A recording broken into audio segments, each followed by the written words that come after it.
We in no way want to be categorized with other organizations, religious and otherwise, that coerce their supporters to donate. That coerce their supporters to donate. Where does all of the financial support come from? Largely from you, dear brothers and sisters. Most funds come from what you voluntarily put in the contribution box in your Kingdom Hall. Yes, that little box with a slot that is labeled Worldwide Work. Yes, that little box with a slot that is labeled Worldwide Work is primarily what finances all of the theocratic initiatives that have been implemented. Of course, there are many other ways to contribute, as explained usually in the November issue of the Watchtower each year. Of course, there are many other ways to contribute, as explained usually in the November issue of the Watchtower each year. Sometimes we may feel a little shy to talk about the financial needs of the organization. That is understandable. However, because all of us have the privilege to donate funds, we would like to let you know something about our current situation. Then you can respond as your heart impels you. As you might have sensed, I am not shy about this subject. And why not?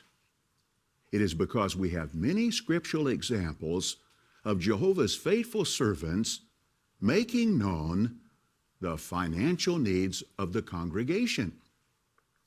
Only when supporters of the kingdom know the needs can they respond accordingly.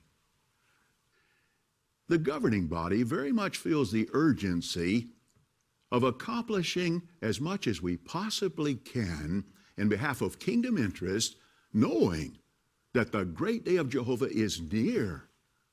Knowing that the great day of Jehovah is near.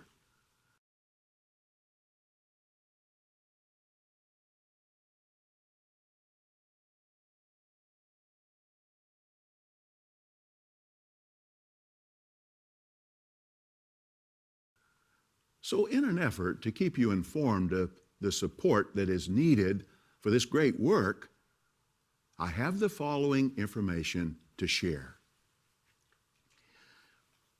We have looked forward to this next fiscal year and projected the expenditures for all of the theocratic initiatives we are scheduling. In doing the math, we found that the amount of money flowing out will be much greater than the amount of money that we have coming in at this time. The financial circumstance has nothing to do with a lack of spirituality or appreciation. However, there are some facts that we want to make you aware of. For one thing, the financial needs in the field have accelerated at a pace unlike any time in the recent past. A recent analysis of the need for kingdom halls here in the United States showed that some 1,600 new kingdom halls or major renovations are needed, not sometime in the future, but right now. And worldwide, we are in need of more than 14,000 places of worship, not including ongoing future growth. In the past 15 years, 30,000 kingdom halls have been built. Now, if you figure that up, that averages about 2,000 kingdom halls every year. But in an effort to relieve the serious backlog more quickly, we intend, Jehovah willing, to complete 3,000 kingdom hall projects every year going forward. Now, that's a 50% increase. Additionally, adjustments are being made to simplify the Kingdom Hall design in order to accelerate the construction schedule and to save funds.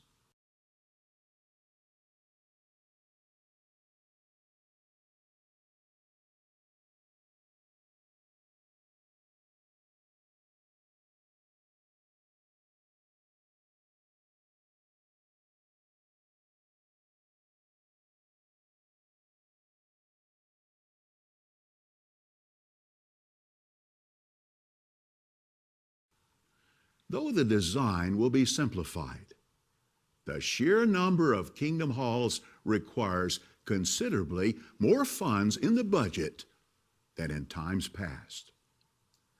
Additionally, please think about this.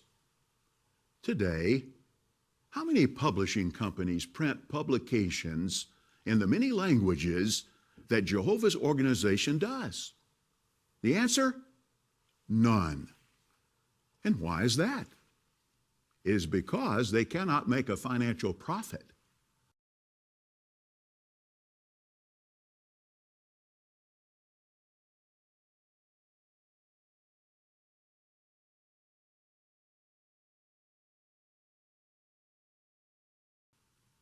We, however, are accelerating our method of translating publications into indigenous languages.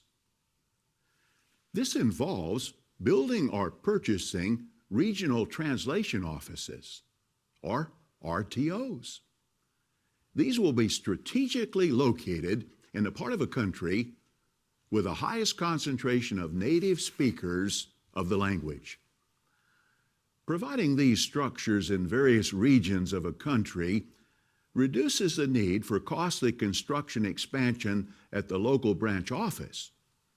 But in the next 2 years, however, upwards, now think about this, 170 of such facilities, RTOs, are needed.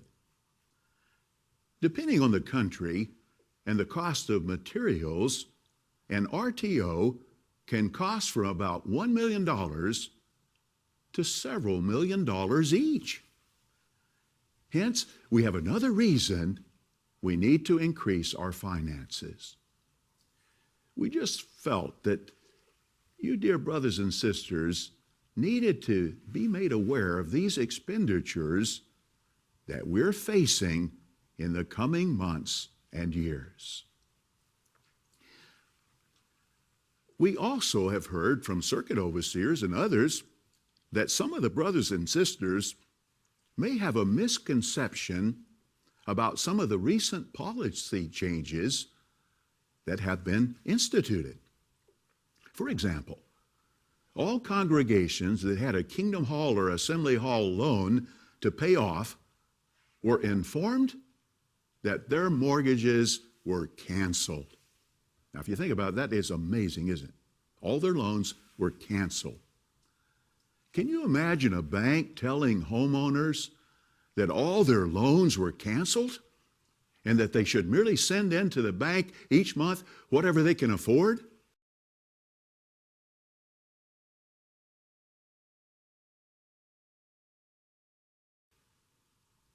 Only in Jehovah's organization could such a thing happen.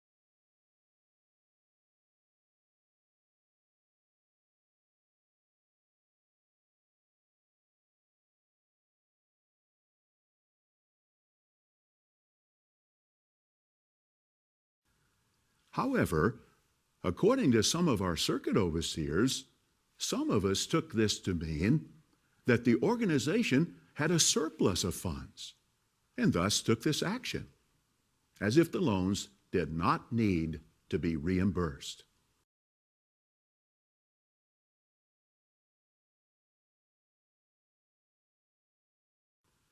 Could this misconception have affected the amount that some have chosen to donate each month? In actuality, the mortgages were canceled so as not to be a hardship on some congregations and circuits. It was not because the organization had a large surplus of funds and thus could, quote, afford to cancel these mortgages. As explained at the time, it was to equalize the reimbursement of such expenditures over the entire brotherhood. Think about this comparison. Back in 1990, when the decision was made to distribute our literature free of charge, some within the organization and many outside the organization thought this would be financial suicide. However, you, dear brothers and sisters, have proved those predictions completely wrong.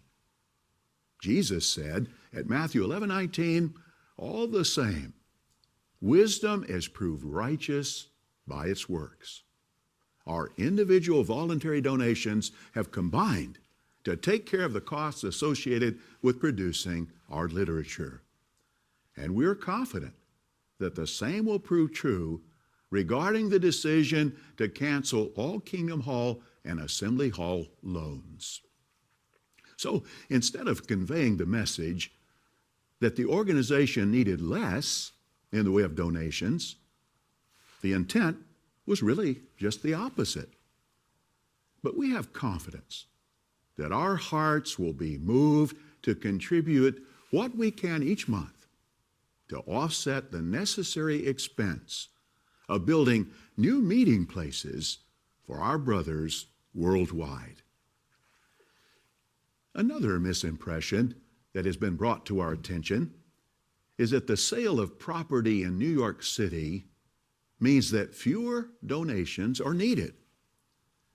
To help put things in proper perspective, however, selling one of the significant properties in New York really only covered the operating expenses for the worldwide work for a few weeks.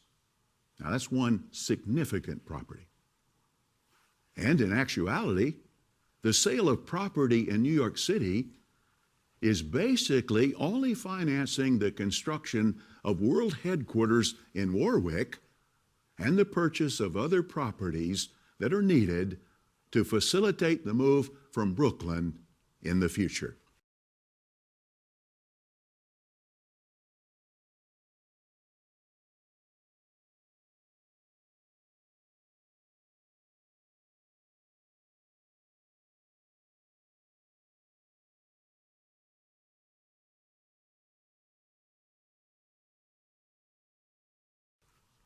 But on top of that, as mentioned, we are planning on accelerating the building of Kingdom Halls and remote translation offices in coming years. It is our desire, Jehovah willing, to hold to the accelerated schedule for these projects, if at all possible, rather than having to scale back such progress because of a lack of available funds. Again, we are not in any way desirous of creating a hardship on anyone. However, we felt that if you knew the circumstances accurately, you would apply Proverbs 3:27 to the situation. There, we are encouraged not to withhold what is good. But then the scripture adds, if it is within our power to help. And I might mention that this is true even of publishers in less affluent countries. It is encouraging to note that even in lands with limited resources, the very poor contribute to the cost of their Kingdom Hall and its maintenance. we're all Jehovah's United people, even if we do not have much materially. If our heart is willing, there is usually something we can do, even if it is merely offering 2 small coins of very little value, as the poor widow did. And how did Jesus feel about her for doing this? He highly praised her in Mark 12:42 through 44. And if we think about it, a small donation from each of many of Jehovah's people adds up to a large amount of dedicated funds that can be used powerfully by Jehovah's organization.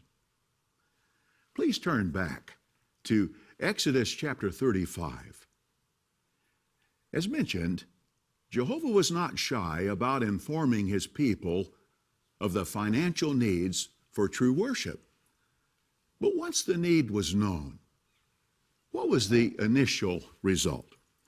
Exodus 35, and let's read verse 21 and the first part of verse 22. Then everyone whose heart impelled him, and everyone whose spirit incited him, came and brought their contribution for Jehovah to be used for the tent of meeting, for all his service, and for the holy garments.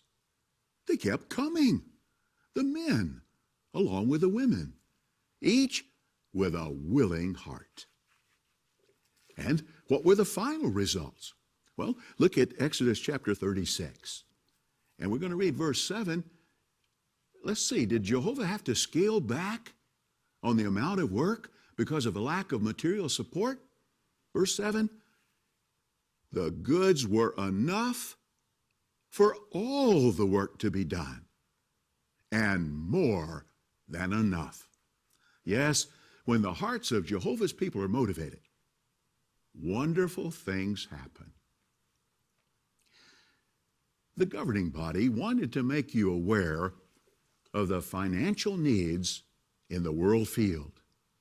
And we are confident that with this knowledge, your appreciative hearts will move you to do what you can to support the work at hand. Yes, we can honor Jehovah with our valuable things, including the financial support of true worship. We in no way want to be categorized with other organizations, religious and otherwise, that coerce their supporters to donate.